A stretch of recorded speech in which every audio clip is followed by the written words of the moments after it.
place called Champy's World Famous Fried Chicken in Cleveland.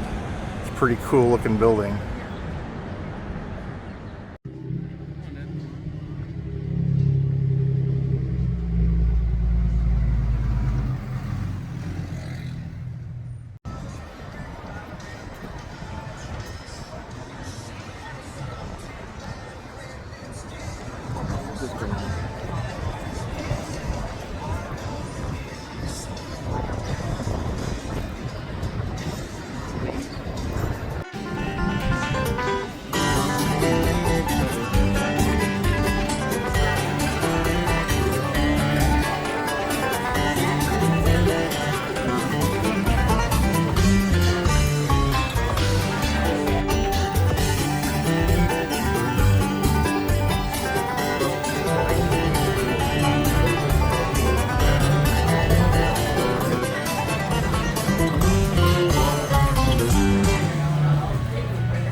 Well, here's their famous chicken.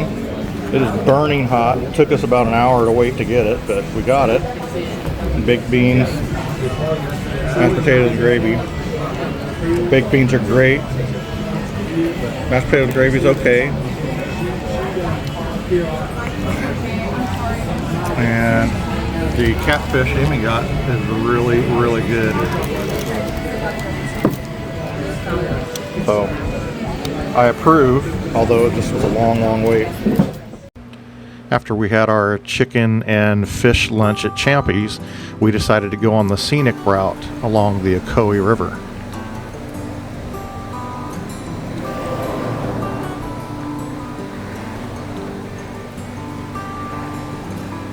The Ocoee River got its name from the Cherokees that once lived here, and it meant apricot vine place, referencing the wild apricots for maypop that grow wildly throughout the region.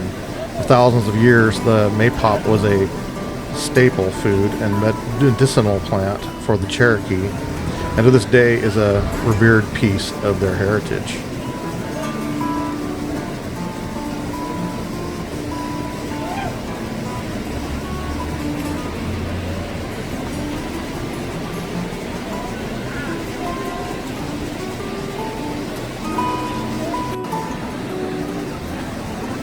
The Ocoee is a world-class whitewater river location.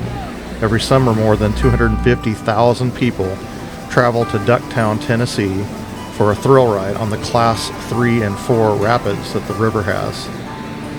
Commercial rafting began in 1977, and its history is long and detailed, but through trials and tribulations of it, the water being stopped for usage in power generation, to legislation occurring in the 80s to allow an agreement for the rafters to have water in the river once again.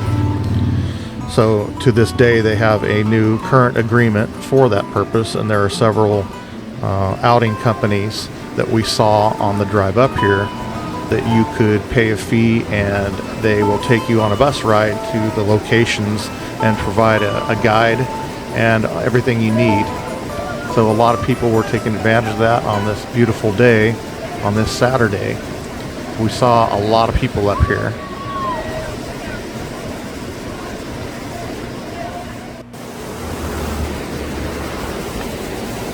This is one of the weirs.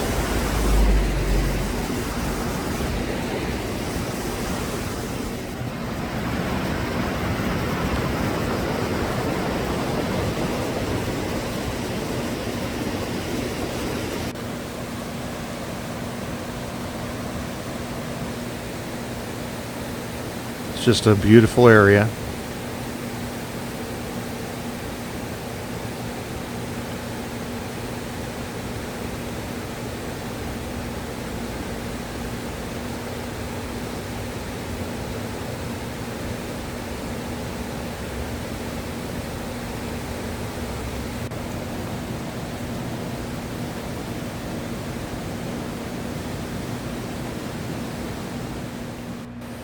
Even the poison ivy is pretty.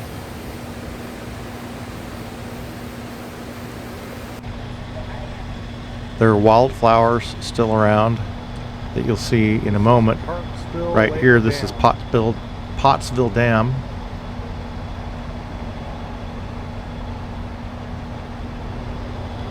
One of the many dams for power generation, and that is the Ocoee Lake.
So one of the interesting facts is that the 1996 Olympics were held here.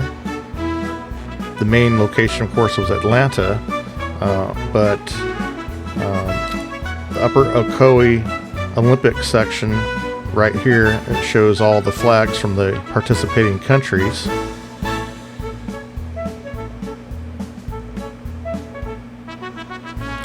It was the 1996 World Olympics for whitewater events. More than 14,000 spectators watched from the banks of this area along the Coe.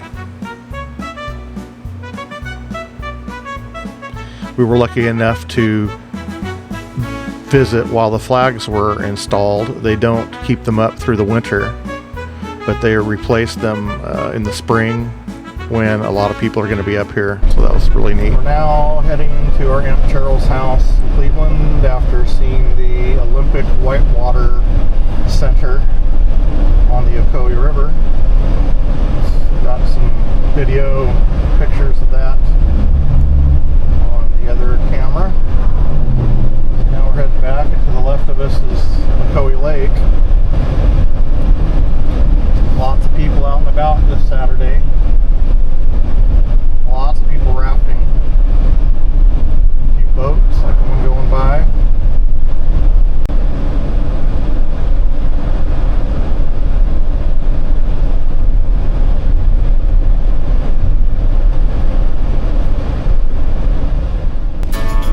This is our Aunt Cheryl's new house neighborhood.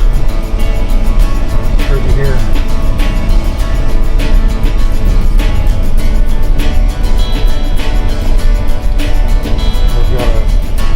Grazing ranch across the street from her. Your destination is on the right. Here's her place.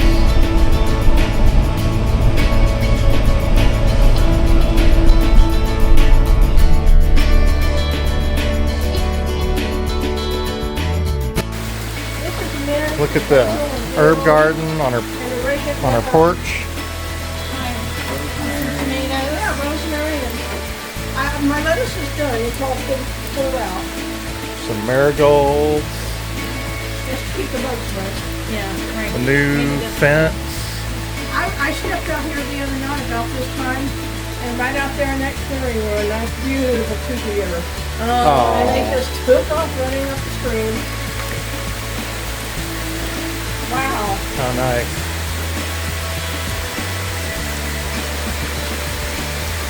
Well, this is my little fun piece of heaven right yeah. here. And I absolutely love this. I can see why. I have so many birds. So this is great grandmother Collier.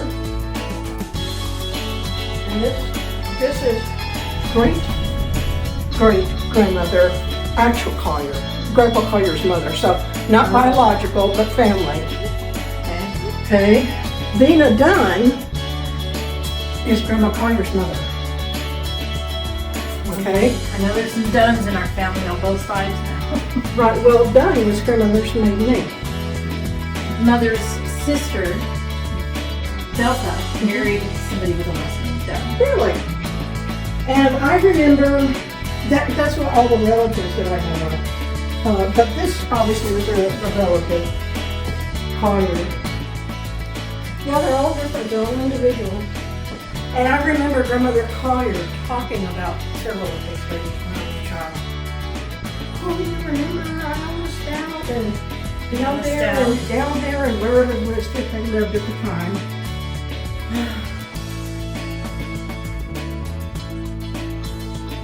1937, yeah. Yeah, there's two places on here from 1937 here too.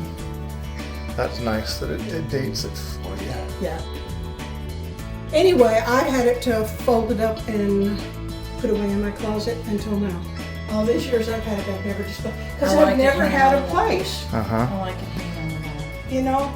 And I don't know, when I did this fibbing, I just like, I've never displayed that quilt, and I'd really like to do it. That was neat.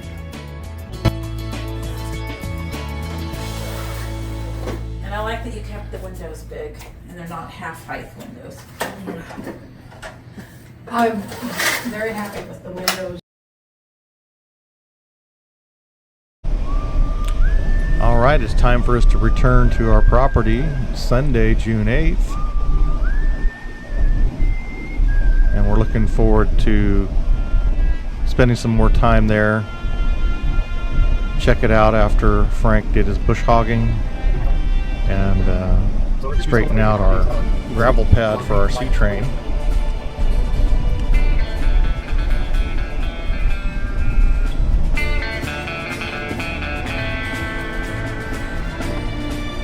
And here we are.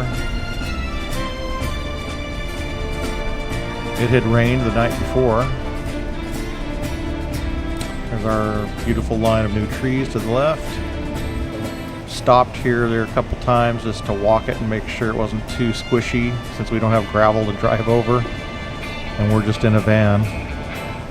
So there's my gravel pile or pad for our storage container sea train. Frank did a great job of getting that leveled out front to back, but left to right it needs some carrying over with some rakes. So that's what we're here to do.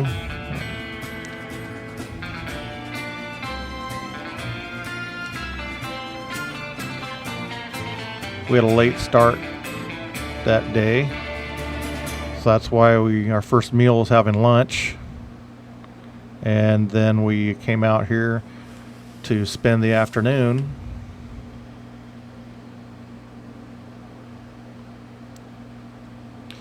So bought a level and the rakes at Home Depot. So that was another thing to do that before we came out.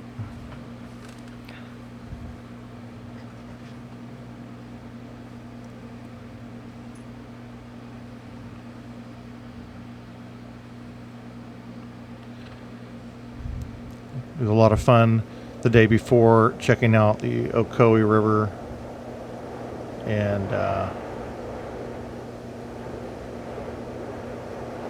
seeing all the kayakers and whitewater rafters. Just seeing kind of the lay of the land. And we'll be going to several other places before it's time to leave. But we needed to come back here and take care of this. I didn't know when the storage container was going to be delivered, and unfortunately it did not get delivered while we were there. But I wanted to make sure the pad was level in both directions before it was placed there.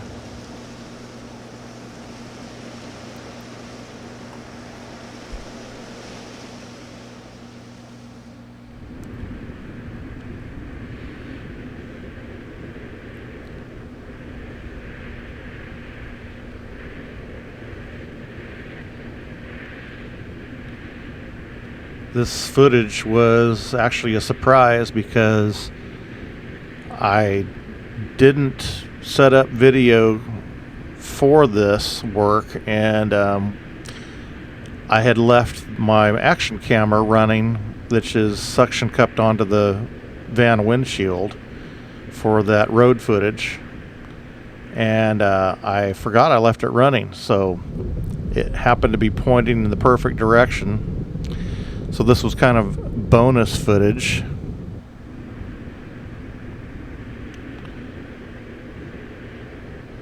It was hard work. Gravel is not easy to move. The tractor made it look pretty easy, but doing it by hand is not easy. So we were raking up the edges to get it as wide as possible, and I worked my way back to the east behind me with the level going across and checking it every so often, dragging the rocks over so it gets closer to level. It's not going to be perfect, but better than it was.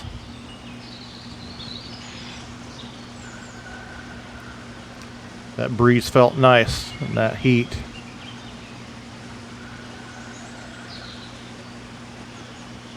I was already getting a soaked shirt from that work.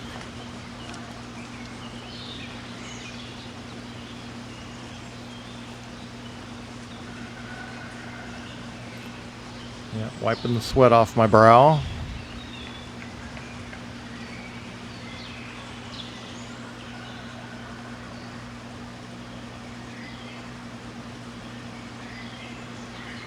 I was a measuring wheel to confirm that it had 40 feet of a pad there, and it did. So we came back up, and I got footage of our trees we planted from the drone.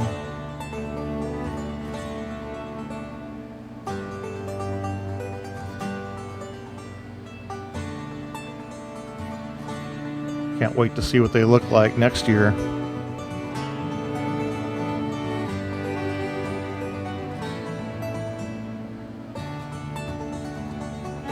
Here's an overall shot of the C-train pad and the trees we left behind, and the area cleared there all the way in the front. You see the brush pile there to the left that is going to be burned when we come back next time, and the tree line right there, that's going to stay there, but all that other area has been cleared nicely.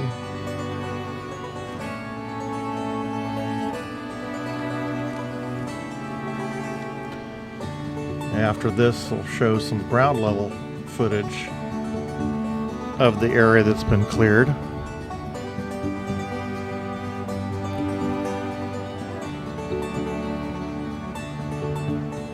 This gave me another chance to run my drone. Did run into a problem. It got caught under some leaves and kind of ground up some leaves with the propellers, and it got on the tracking camera, which threw it off, and it kept stopping. So once we cleared that off, it started running normal again.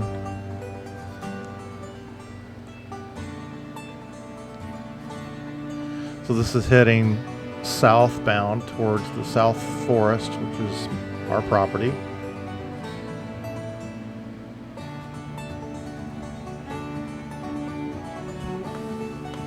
And you can see the nice job Frank did with all the weeds and brush and poison ivy, poison oak, wild thorny rose, and everything else that was so difficult to walk through.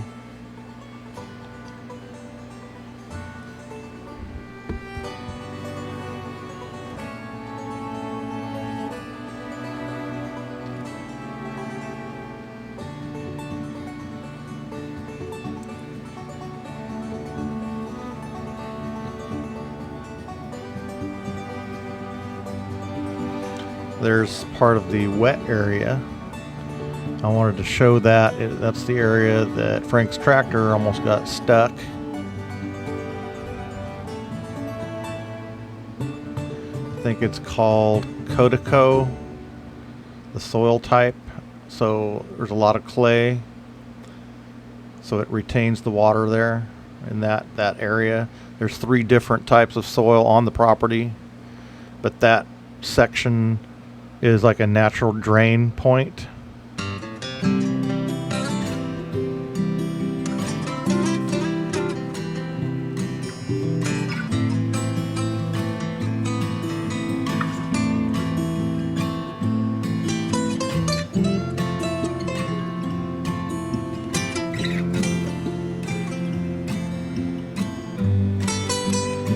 So no doubt this will be needing to be done again, but it won't be so extensive now that it's been knocked down. It won't take near as much work to clear it again.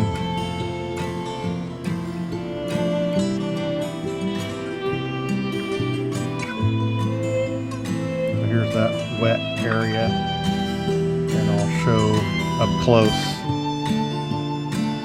how soggy it is.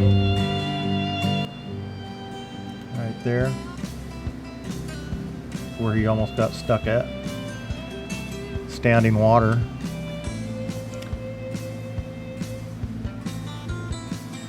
It had rained pretty much all week the week before we got there, so that's the remainder of that rain. It will dry up, but anytime it rains, that's going to retain water because of the clay there, and it's the natural drain point. You can see my feet squish in it. It wasn't so squishy that I was going to sink down to my knees, but it could be at some point. But right now, with all the weeds there, kind of help support from sinking down in it. This is the low point. Not the lowest point, but it's one of the low points of the property. So likely our house will be built straight ahead and to the right a ways, because the property slopes to the left and to the rear of the camera. Right there to the left is the property line. You can see the barbed wire fence line, and it's our southern neighbor owns that western property, and I guess he's never done anything to it in the years he's had it. So that's fine with me. Just leave it undeveloped. So you look straight ahead where that lighter colored tree is. The house would be probably to the right of that. And somewhere in there just past the trees.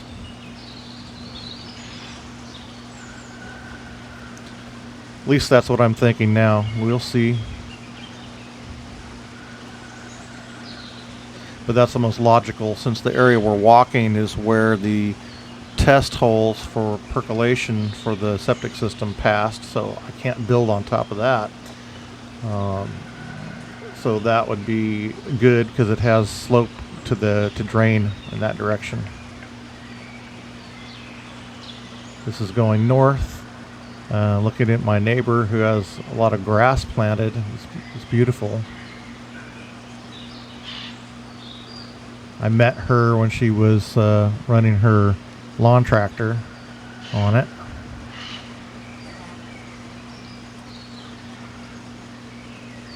I'd seen cattle there at one point.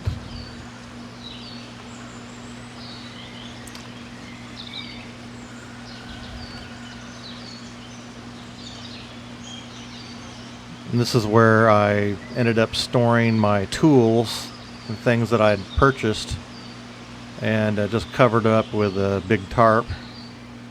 I don't have them all there yet, but before we left, I made sure I had everything there and covered, since the scene train did not show up while we were there, which was very disappointing.